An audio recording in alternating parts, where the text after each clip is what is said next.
Sharma from Formal Christian College, University.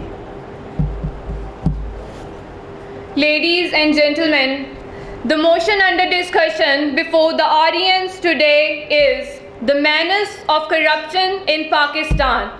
So first of all, we must understand what is corruption.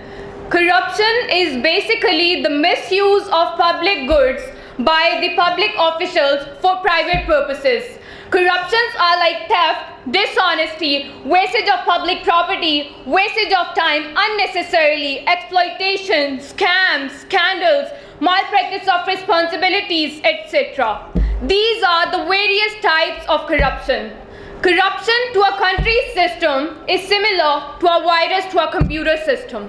A virus damages the working mechanism of a computer system, and corruption also damages the whole country's working mechanism. It adversely affects not only the economic efficiency of a country, but also the democratic exercise and the sense of public morality as well. Mr. President, as far as our dear country Pakistan is concerned, the situation is very horrible.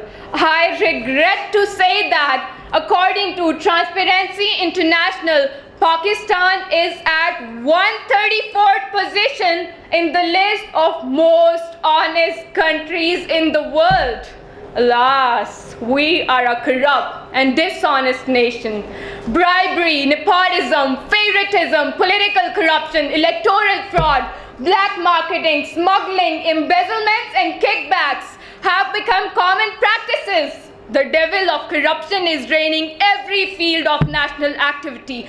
The unfair practice is so rampant that a common man feels frustrated. In his disgust, he exclaims that corruption is a curse. It has stolen our peace of mind. Mr. President, corruption has spread from the lowest to the highest level, but in the higher society, it is more alarming and adversely damaging the country's economy. Every day, we hear about mega corruption scandals of our politicians and bureaucrats. In a letter to Abul Hassan Isfahani, the respected founder of Pakistan, Quaid-e-Azam Muhammad Ali Jinnah once wrote, "Corruption is a curse, especially in the so-called educated and intelligentsia. Unfortunately, it is this class that is selfish and morally and intellectually corrupt. No doubt this disease is common, but amongst this particular class of Muslims, it is rampant." Ladies and gentlemen, a teacher put a question in a class: what is the difference between corruption in the United States and corruption in Pakistan? A very witty and naughty student raised his hand and replied, "Ma'am, in the United States, corrupt people go to jail, but in Pakistan, they go to parliament." Mr. President,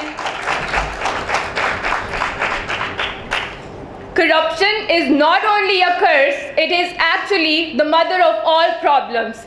It adversely affects each and every sector of the country. It is the root cause of a country's failure. And when the root cause is maintained, the other causes are automatically maintained. Because of corruption, the civil service has become demoralized and politicized and to some extent criminalized and thus unable to perform the function it is expected to.